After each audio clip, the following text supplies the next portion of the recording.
Vodafone idea में नतीजों के बाद दोनों तरह के व्यू बन रहे हैं। कुछ लोग नतीजों को देख रहे हैं, कुछ लोग आगे फंड रेजिंग को देख रहे हैं। तो कुशल और वरुण दोनों हमारे साथ तैयार है Vodafone Idea bull versus bear. तो शुरुआत कीजिए, कौन करेंगे, बुल या बेयर? पहले बुल कर लीजिए।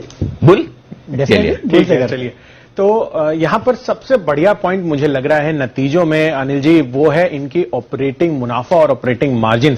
इनफैक्ट यहां पर मैं देख रहा था, हमारे जो अनुमान था करीब 3900 करोड़ का, उसके मुकाबले वरुण ऑलमोस्ट 400 करोड़ ज्यादा 4300 करोड़ का ऑपरेटिंग मुनाफा कंपनी ने घोषित किया। यानी कि एक्सेप्शनल आइटम्स वगैरह जो भी है वो इसमें एनी विच वेज नहीं आते हैं। तो क्लियर फ्रंट पर अगर आप देखें तो मार्जिन में भी कंपनी ने बेहतरीन बढ़त दिखाई है। इनफैक्ट 36% के अनुमान के मुकाबले 39.3% के मार्जिन कंपनी ने रिपोर्ट किया। और सबसे इंटरेस्टिंग फैक्ट जो हम अनुमान कर रहे थे कि इस तिमाही में करीब 40 लाख ग्राहक जो हैं वो टूटते हुए नजर आएंगे, उसके मुकाबले केवल 50% यानी कि 20 लाख ग्राहक ही टूटते हुए दिखे हैं। लेकिन ग्राहक टूटे हैं ना, और ये लगातार 7वीं तिमाही है कि ग्राहक टूटते ही जा रहे हैं। देखिए अनिल जी, एक महीना भी ऐसा नहीं जाता जब हम नहीं सुनते कि वोडाफोन के ग्राहक टूटे नहीं है। ये बात तो सही है।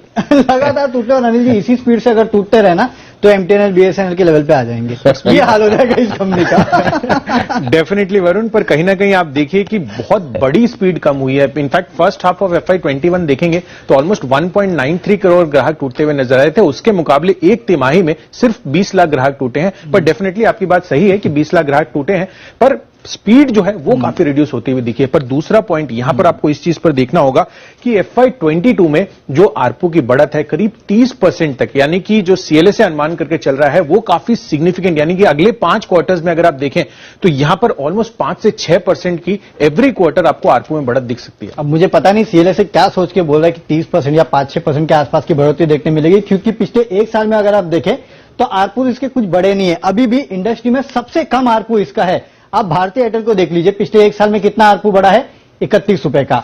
जियो को देख लीजिए, जो सबसे सस्ता कहता है अपने आप को, उसके आरपू कम से कम 23 रुपए बढ़े हैं। लेकिन इस कंपनी को देखिए 109 से बढ़ के सिर्फ 121, यानी कि करीब 12 रुपए के आसपास का इजाफा किया है। एक तो सबसे कम आरपू है, दूसरा सबसे कम ग्रोथ वाली कंपनी है ये।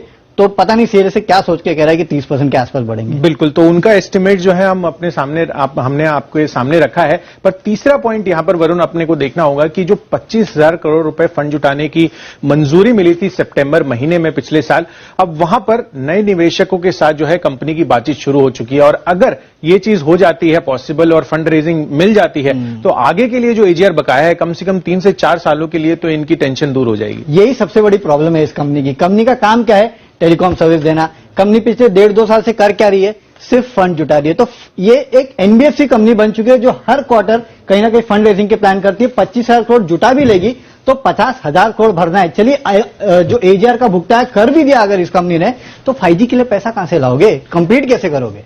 बिल्कुल, तो ये चीज देखनी होगी कि हमें कि किस हिसाब से अब कंपनी की आगे की स्ट्रैटेजी बनती है। पर कहीं ना कहीं वैल्यूएशन पर तो आपको इसको प्लस पॉइंट देना ही होगा, क्योंकि आप भारतीय एयरटेल देख लीजिए या रिलायंस जियो के देख लीजिए, कंपेरेटिवली अभी भी आप देखिए 3 से 4 रुपए से बढ़कर 12 रुपए पर भी आ गया, पर फिर भी सबसे सस्ती वैल्यूएशन पर ट्रेड। वैल्यूएशन तो गोल्डमैन ने बता ही दिए, 3 रुपए का टारगेट दिया है। इससे ज्यादा वैल्यूएशन आपको और क्या चाहिए? और जिस हिसाब से देखिए अब जियो भी स्मार्टफोन लॉन्च कर रहा है, तो इनका जो कोर कारोबार है ना 2G 3G वाला, वो कस्टमर्स को टारगेट कर रहे। तो अभी तक तो 20 लाख कटते थे ग्राहक, अब आप देखेंगे धीरे धीरे करके साफ होने वाला है और कुछ नहीं। और उनका बस चले तो बंद ही करवा दें। आप दोनों में से किसके पास में है वोडाफोन आइडिया कनेक्शन?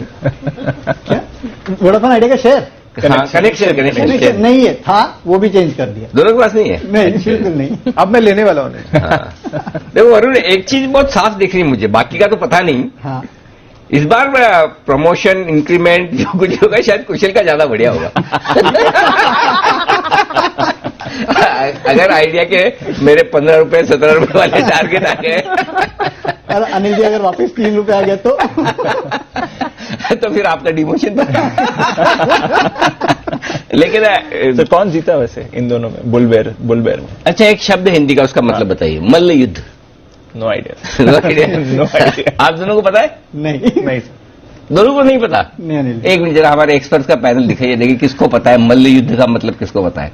जरा सारे हमारे कुणाल जी, राकेश जी, किसी को तो पता होगा, जैन साहब को तो होगा और किसी को पता होना हो। जरा सबको दिखाइए एक बार तो आइडिया।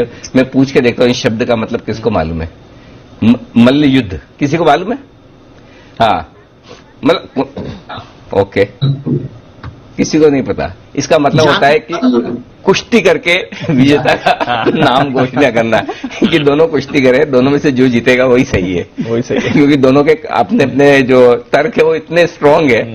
तो पहले ये होता था कि कोई एक दूसरे को चुनौती देता था, वो पुराने राजा महाराजाओं के जमाने में, तो आज मल्ल युद्ध किया जाए। अच्छा, तो उससे जो जीता उसी हाँ, मतलब इसलिए होता था अभी तो करा देते सर अभी। क्या चांस, आपको क्या लगता है? इनको देखकर तो मुझे ऐसा लग रहा है कुछ नहीं जीतेंगे। लेकिन चलिए, बड़ी इंटरेस्टिंग डिबेट आप दोनों ने की और बहुत अच्छे पॉइंट्स आपने रखे जो आइडिया के लिए। देखते हैं फंडामेंटली और टेक्निकली दोनों तरह से इस स्टॉक में आगे क्या कुछ हो रहा है। हाँ, ऑपरेशनल रिजल्ट्स अच्छे हैं, लेकिन अभी भी बहुत सारी चुनौतियां बाकी है वोडाफोन आइडिया के लिए आगे।